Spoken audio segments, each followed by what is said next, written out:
नमस्कार दोस्तों, आप सभी का स्वागत है आपके अपने YouTube channel let's study bye तेसर पर। आज हम आपको क्लास 9th के ज्योग्राफी सेक्शन से पार्ट 1 कराएंगे, जिसका नाम है भारत, आकार और स्थिति। आगे चलते हमारे पहले क्वेश्चन की ओर। दोस्तों, आज का जो हमारा मोटिव रहेगा वो आपको अति लघुत्तरीय प्रश्न कराने का रहेगा।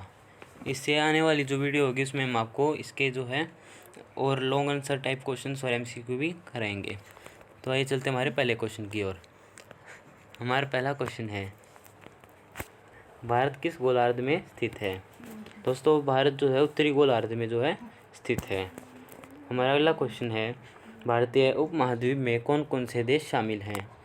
भारतीय उपमहाद्वीप में नेपाल, भूटान, पाकिस्तान, बांग्लादेश और भारत शामिल हैं, जो एक साथ मिलकर एक अलग भौगोलिक इकाई बनाते हैं। आइए चलते हैं दोस्तों हमारे अगले क्वेश्चन की ओर। हमारा अगला क्वेश्चन है, भारत क्षेत्रफल के आधार पर भारत से बड़े देशों के नाम लिखिए। दोस्तों, भारत से बड़े देशों के नाम क्षेत्रफल के आधार पर कौन कौन से हैं?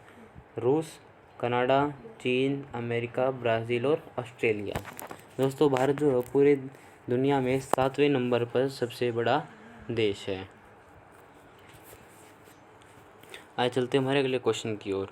हमारा अगला क्वेश्चन है, भारत के किस देशांतर रेखा को प्रधान मध्याह्न रेखा चुना गया है? दोस्तों, 82.30 डिग्री पूर्वी देशांतर रेखा को प्रधान मध्याह्न रेखा चुना गया है। आगे चलते हैं हमारे अगले क्वेश्चन की ओर। हमारा अगला क्वेश्चन है, भारत के प्रमुख द्वीप समूहों के नाम लिखिए। दोस्तों, हमारा क्वेश्चन है कि हमें भारत के प्रमुख द्वीप समूहों के नाम लिखने हैं। दोस्तों, हमारा उत्तर जो होगा वो है, अरब सागर में लक्षद्वीप, बंगाल की खाड़ी में अंडमान निकोबार द्वीप स्थित हैं। तो दोस्तों, ये भारत के जो हैं प्रमुख द्वीपों के नाम हैं। आगे चलते हैं हमारे अगले क्वेश्चन की ओर। हमारा अगला क्वेश्चन है, स्वेज नहर के बनने से भारत को क्या लाभ हुआ? दोस्तों, स्वेज नहर के बनने से भारत को यूरोपीय देशों से दूरी 7000 किलोमीटर कम हो गई है। तो यानी कि दोस्तों, अब जो पहले की जो दूरी थी, अब उसके मुकाबले अब सिर्फ 7000 किलोमीटर दूरी ही जो है बची हुई है। किसके बीच? भारत और यूरोपीय देशों के बीच। आगे चलते हैं हमारे अगले क्वेश्चन की ओर। उन 2 प्राकृतिक अवरोधों के नाम लिखिए जिनको भारतीय संस्कृति का आदान प्रदान अन्य देशों में हुआ। उत्तर में हिमालय पर्वत और दक्षिण में समुद्र। हमारा अगला क्वेश्चन है, भारत के पूर्वी तट पर स्थित राज्यों के नाम लिखो। किस राज्य के तटवर्ती रेखा सबसे लंबी है? दोस्तों, भारत के पूर्वी तट पर स्थित राज्यों के नाम हैं केरल, कर्नाटक, गोवा, महाराष्ट्र और गुजरात। दोस्तों, इनमें से गुजरात की जो तट रेखा है ना, वो सबसे लंबी रेखा है। आगे चलते हैं दोस्तों हमारे अगले क्वेश्चन की ओर।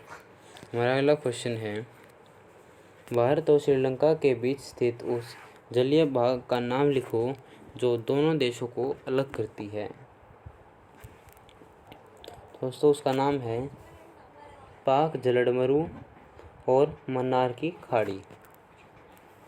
हमारा अगला क्वेश्चन है, भारत और चीन के बीच अरुणाचल प्रदेश में स्थित सीमा रेखा का क्या नाम है? दोस्तों, भारत और चीन के बीच अरुणाचल प्रदेश में स्थित सीमा रेखा का नाम है मैकमोहन लाइन। हमारा अगला क्वेश्चन है, कौन सी मुख्य आकांक्षा रेखा भारत के बीचों बीच से गुजरती है?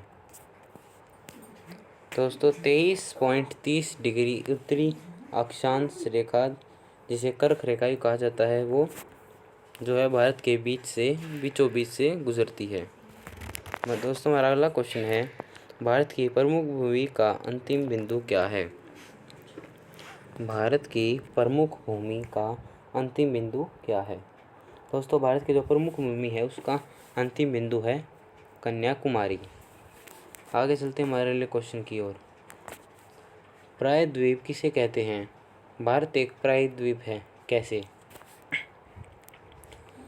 एक ऐसा स्थल दोस्तों, प्रायद्वीप उसे कहते हैं एक ऐसा स्थल खंड जो 3 ओर से समुद्र से घिरा हो, 3 दिशाओं से समुद्र से घिरा हो। भारत एक प्रायद्वीप है क्योंकि इसके पूर्व में बंगाल की खाड़ी, पश्चिम में अरब सागर और दक्षिण में हिंद महासागर है। इसलिए दोस्तों भारत को प्रायद्वीप कहते हैं। तो इसे ये भी कहा जाता है, what is subcontinent, why is India called a subcontinent. हमारा अगला क्वेश्चन है, भारत के किस राज्य की स्थलीय सीमाएं सबसे अधिक राज्यों से लगती हैं। दोस्तों भारत के किस राज्य की जो स्थलीय सीमाएं हैं सबसे अधिक राज्यों से लगती हैं। दोस्तों भारत के उत्तर प्रदेश राज्य की सीमाएं जो है सबसे अधिक राज्यों से लगती हैं। हमारा अगला क्वेश्चन है, दक्षिण भारत के पास दिन और रात की लंबाई पूरे वर्ष एक जैसी रहती है, क्यों। क्योंकि दक्षिण भाग भूमध्य रेखा के पास स्थित है जहाँ दिन रात बराबर होते हैं। हमारा अगला क्वेश्चन है, और अगला एवं लास्ट क्वेश्चन है, उपमहाद्वीप किसे कहते हैं। उपमहाद्वीप किसे कहते हैं। दोस्तों किसी बड़े महाद्वीप के अंदर स्थित एक विशाल भूभाग जो किसी प्राकृतिक अवरोध द्वारा उस महाद्वीप से अलग हो, जैसे भारतीय उपमहाद्वीप। दोस्तों ये थे हमारे आज के कुछ इम्पोर्टेंट प्रश्नोत्तर। उम्मीद है आपको ये प्रश्नोत्तर समझ में आए होंगे, और अगर आपको ये प्रश्न समझ में आए हैं और हमारी वीडियो अच्छी लगी है तो वीडियो को लाइक करना ना भूलें और इसे ज़्यादा से ज़्यादा शेयर कीजिए, ताकि आपके जो दोस्त हैं, आपके सहपाठी, आपके भाई हैं, वो भी इस वीडियो का आनंद ले सके। ऐसी और वीडियो को प्राप्त करने के लिए सबसे पहले इनका नोटिफिकेशन गेन करने के लिए हमारे चैनल को सब्सक्राइब करें। और अगर आपको इस वीडियो में कोई दिक्कत आई है, परेशानी आई है, तो आप हमें कमेंट सेक्शन में ज़रूर लिख कर पूछें। साथ ही आपको इससे रिलेटेड कोई न्यू वीडियो चाहिए तो उसके बारे में भी आप चैट सेक्शन में लिख सकते हैं, कमेंट सेक्शन में लिख सकते हैं। इसी के साथ हमारे आज की वीडियो ख़त्म होती है। धन्यवाद। आपका दिन मंगलमय हो।